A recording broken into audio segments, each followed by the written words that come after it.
नमस्ते। मेरे चैनल में आपका स्वागत है। आज का टॉपिक है बेकिंग सोडा और बेकिंग पाउडर का डिफरेंस। ये बहुत ही कॉमन टॉपिक है और ये दोनों इंग्रेडिएंट्स हमें हर घर में मिलते हैं। बट एक हमेशा ये कंफ्यूजन रहता है कि इन दोनों में क्या फ़र्क है, हमें इन्हें कहाँ यूज़ करना चाहिए, कहाँ नहीं यूज़ करना चाहिए। तो चलिए आज ये फ़र्क हम जानते हैं। बेकिंग सोडा ये हर ग्रोसरी स्टोर में हमें मिलेगा एंड ज़्यादातर हर घर में भी मिलेगा और बहुत कंपनीज इसे बनाती हैं।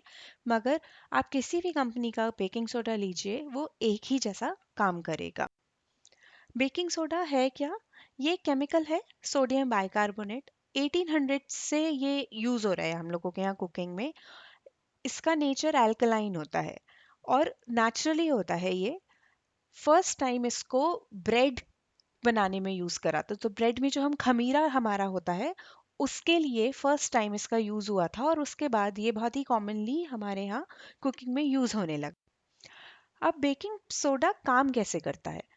बेकिंग सोडा किसको कभी भी जैसे किसी भी मिक्सचर में हम डालेंगे और उसमें कोई भी एसिड होगा, जैसे विनेगर डाला है आपने या आप नींबू का रस डालें या हम दही या छाछ, खट्टा दही छाछ से अपना मिक्सचर बनाते हैं और अगर आप उसमें बेकिंग सोडा डालते हैं तो वो रिएक्ट करके गैस बनाता है कार्बन डाइऑक्साइड। और ये कार्बन डाइऑक्साइड के बबल्स हमारे उस मिक्सचर में ट्रैप हो जाते हैं और उससे क्या होता है, आपका प्रोडक्ट उठने लगता है, वो आपको खमीरा दिखता है। तो इस तरीके से वो रिएक्शन जो है केमिकल, एक एल्कली और एक एसिड का, उससे ये कार्बन डाइऑक्साइड बना के हमारा बेकिंग सोडा काम करता है।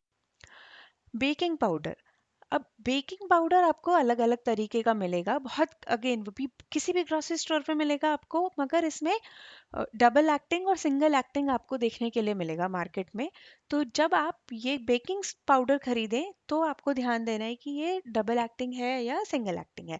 अब ये डबल एक्टिंग सिंगल एक्टिंग क्या होता है वो अब हम आगे देखते हैं।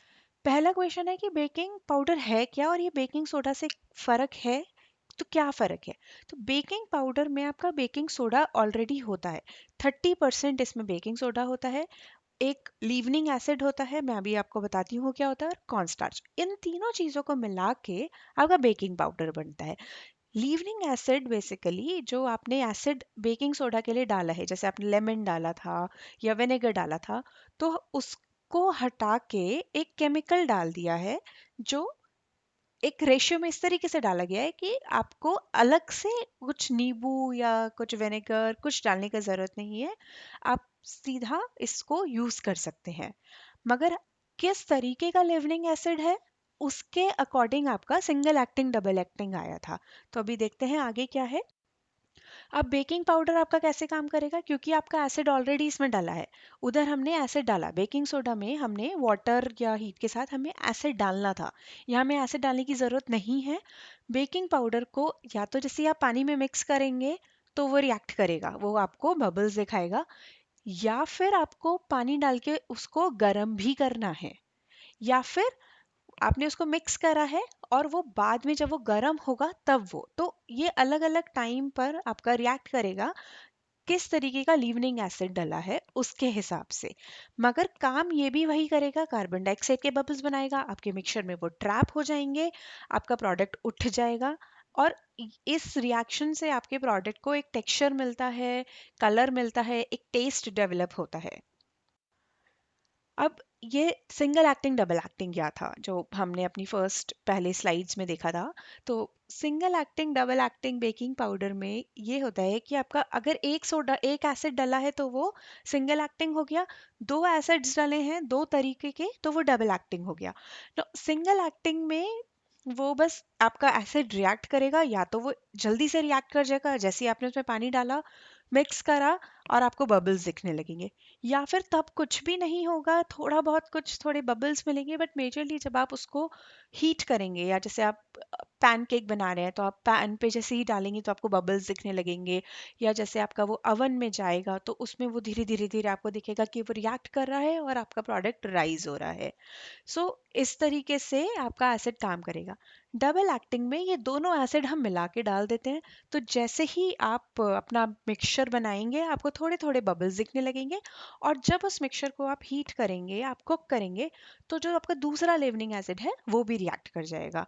तो ज़्यादातर जब हम बेकिंग वगैरह करते हैं तो हम प्रेफर करते हैं हम डबल एक्टिंग डालें, ताकि किसी वजह से अगर हम लेट हो जाते हैं या कुछ भी है, या हमको कुछ एक पर्टिकुलर ऐसे कुछ बेकिंग चाहिए कि हमारा वो ओवन में जाके और अच्छे से बने, जैसे मफिन बनाना है, तो हम डबल एक्टिंग डालते हैं। नाउ अब दूसरा बहुत ही कॉमन क्वेश्चन ये आता है कि बेकिंग सोडा की जगह हम बेकिंग पाउडर डाल सकते हैं या बेकिंग पाउडर की जगह बेकिंग सोडा यूज़ कर सकते हैं क्या? तो बिल्कुल कर सकते हैं, बस हमें अपने थोड़े से चेंजेस करने होंगे। तो अगर हमको 1 टीस्पून बेकिंग पाउडर को रिप्लेस करना है तो हमें 1/3 ही बेकिंग सोडा डालना है, क्योंकि 30% उसमें सोडा है। तो 1 चम्मच में आप तरीके से 1/3 चम्मच ही सोडा डाल रहे हैं, तो आप उसको उतना ही सोडा डाल दीजिए, वो हटा दीजिए। मगर बेकिंग पाउडर में हमारा एसिड ऑलरेडी डला हुआ था। बेकिंग सोडा को अगर आपको रिएक्ट कराना है तो उसमें अब आपको ऊपर से एसिड डालना पड़ेगा। जैसे आपको लेमन जूस डालो या आप इंस्टेंट इडलीज बना रहे हो, तो आप उसका बैटर में थोड़ा दही डाल दीजिए या बटर मिल्क डाल दीजिए, तो उससे आपका सोडा एक्टिवेट हो जाएगा। बट हाँ, आपको इसको इमिजिएटली बेक करना होगा या स्टीमिंग के लिए डालना होगा। तो अगर आप इंस्टेंट इडली बना रहे हैं, आप अपना बैटर बनाइए और उसको मोल्ड्स में डालने से पहले ही उसमें सोडा मिक्स कीजिए, ताकि आपके गैस बबल्स निकले नहीं। नहीं तो आपके गैस बबल्स धीरे धीरे करके आप निकल जाएंगे और वो आपकी उतनी ज़्यादा राइज़ नहीं होगी इडलीज़। और दूसरा, आप कॉमनली जो सभी के घर में अवेलेबल होता है इनो, आप वो भी यूज़ कर सकते हैं, मगर वो भी इंस्टेंट रिएक्टिंग होता है। जैसे ही आप उसको पानी में डालते हैं आपके बबल्स आ जाते हैं। तो अगर आप इनो यूज़ कर रहे हैं एक इंस्टेंट रिएक्शन के लिए, तो आप जस्ट बेक करने से या आप स्टीम करने से एकदम पहले बस आप उसको मिक्स कीजिए, डालिए मोल्ड्स में और कुकिंग कर दीजिए।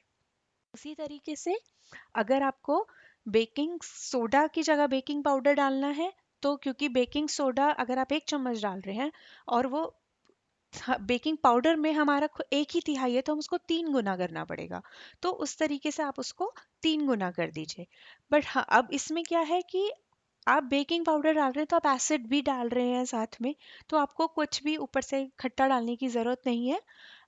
सिर्फ आप अगर आपको कुछ फ्लेवर के लिए चाहिए तो ही डालिए। जैसे अगर आपको लेमन केक बनाना है तो उसमें तो आपको नींबू डालना ही पड़ेगा, नहीं तो वो खट्टा कैसे आएगा।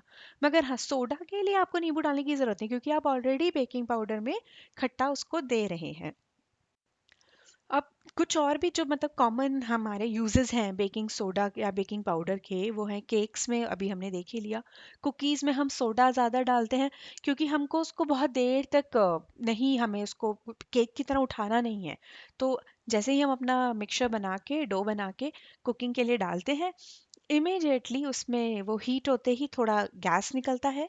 और क्योंकि कुकीज़ जनरली 10-12 मिनट 15 मिनट के लिए ही बेक होती हैं, तो वो उतना उसे हमें टाइम देना नहीं है, हमें उसको क्रिस्प करना है। तो वो थोड़ा सा राइज होता है और वो क्रंचीनेस हमारी आ जाती है। पैनकेक्स हैं, आपके इंस्टेंट इडली या इंस्टेंट ढोकलास बनाना है, आप इमिजिएटली उसमें या तो अपना लेमन या बटर मिल्क के साथ बेकिंग सोडा डालिए या फिर बेकिंग पाउडर डालिए, और आप बड़े आराम से ये उनमें एक लेवनिंग इन दोनों इंग्रेडिएंट से ले सकते हैं। राजमा, छोले, ये वाले जो हमारे लेग्यूम्स होते हैं या दालें होती हैं, इनमें भी हम लोग एक पिंच सोडा डालते हैं। इंडियंस घरों में तो बहुत ही कॉमनली यूज़ होता है। रीज़न, अब आप ये सोच रहे होंगे कि इसमें तो हमको कोई खमीरा नहीं चाहिए, मगर सोडा क्या करता है, जो आपके लेग्यूम्स या जो राजमा छोलों का जो प्रोटीन होता है उसके साथ रिएक्ट कर जाता है और ये उसको जल्दी पकाता है। मगर अगर आप ज़्यादा सोडा डालेंगे तो आपको ऐसा लगेगा कि साबुन साबुन आ गया है। तो आपको बहुत ध्यान रखे, एक सिर्फ चुटकी डालनी है, एक छोटी सी चुटकी सोडा डालना है।